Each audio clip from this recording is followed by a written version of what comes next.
Idaho potatoes, not red potatoes.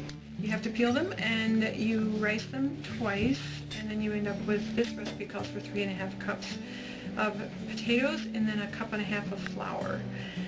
2 tablespoons of shortening, a teaspoon of salt, I use less, 1/4 cup of cream, and about a tablespoon of sugar.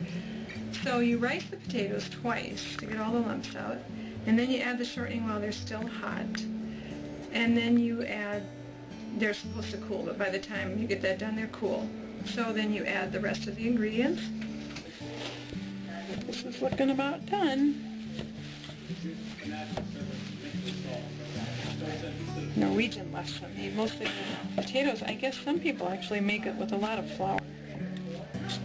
And then you start to roll them out. And when you first start to roll them out, the dough is pretty dry, but it gets wetter as you go. So you have to keep the board really, really well floured. And the rolling pin usually has a sleeve on it if it's not a Lefse rolling pin.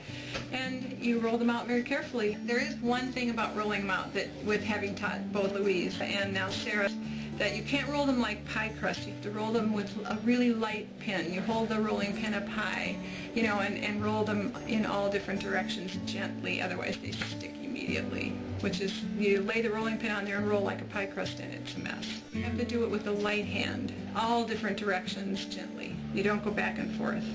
Lots of flour. And you lift them up with the Lefse board, and you have to use the Lefse stick to roll them out, take them off of the board and onto the griddle and turn them.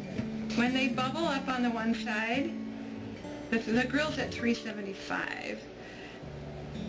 What was it, 10 seconds, 20 seconds? And then you pick under it if it's a little bit brown, you know, then you turn them. And they're ready to go. And you turn them over and you only let them go for like 5 seconds. And then you stack them in, we've always done it in a double piece of wax paper, and you stack them next to each other, not with paper in between, and cover them with a dishcloth and keep them moist until they're fully cool, and then you can store them in Tupperware or something in the fridge. Okay. And then with butter and sugar. And roll them up.